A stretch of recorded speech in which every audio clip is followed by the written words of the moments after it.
All right, guys, what's going on? Welcome in. So it's week 17, and the Tampa Bay Buccaneers, defending Super Bowl champions, are going to be playing the Jets in MetLife Stadium. And I actually talked about this in yesterday's video. This game kind of has the feel almost as like a final boss at the end of a video game, where they have a great coaching staff, a stacked roster. They have the production to back it up. Obviously, Tom Brady, tons of wins this season, sitting here right now at 11-4. So it's going to take the Jets' best effort, okay, both offensively and defensively, to have a shot in this game. Because look, Tampa Bay, yes, they are 11-4. Yes, they are going back to the playoffs. But with that said, they're only the 4th seed right now in the NFC. The Dallas is also 11-4. The LA Rams are 11-4, and Green Bay, the number 1 seed in the NFC, is only 12-3. Okay, so I am not expecting Bruce Arians of all people, Tom Brady of all people, to walk into MetLife Stadium this late into the season and say, hey, you know what? We're okay with an L. We're going to rest our starters in the second half. It's the end of the year. Yeah, we already clinched the division. That's good enough for us. They have the killer mentality, that killer blood. It's going to be a massive, massive test for the New York Jets. This is a top 5 Bucs offense. Okay, they run the ball effectively, they throw the ball effectively. Obviously, they have the weapons on the outside, tons of wide receivers.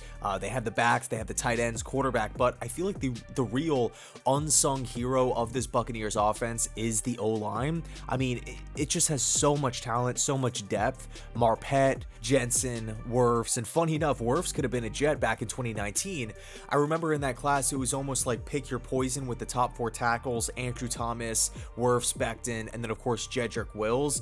I remember looking back, Wills was my favorite at the time, like looking at them as prospects. They all had their individual pros and cons. We obviously went with Becton, and then Wirfs was the following pick to Tampa.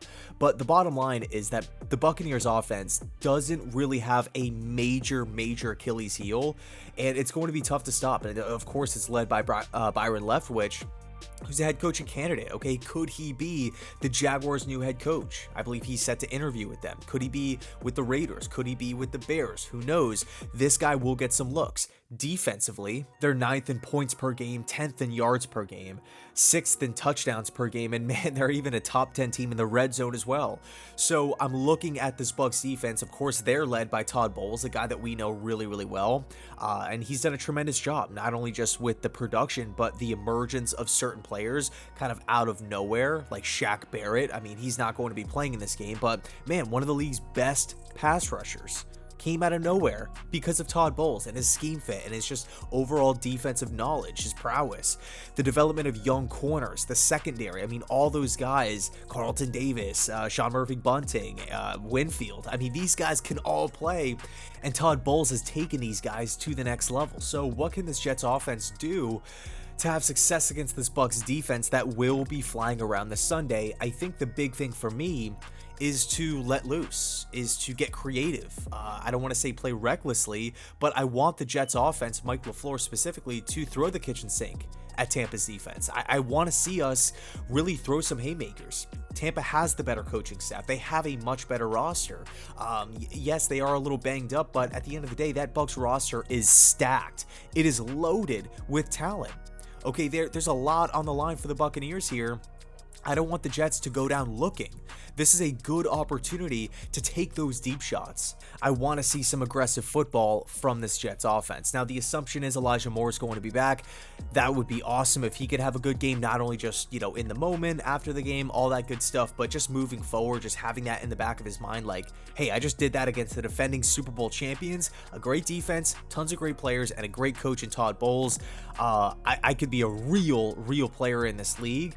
And same goes for Zach Wilson. But with Zach Wilson, obviously, a lot is dependent on the O-line, on the wide receivers, just so many different moving parts, so many variables.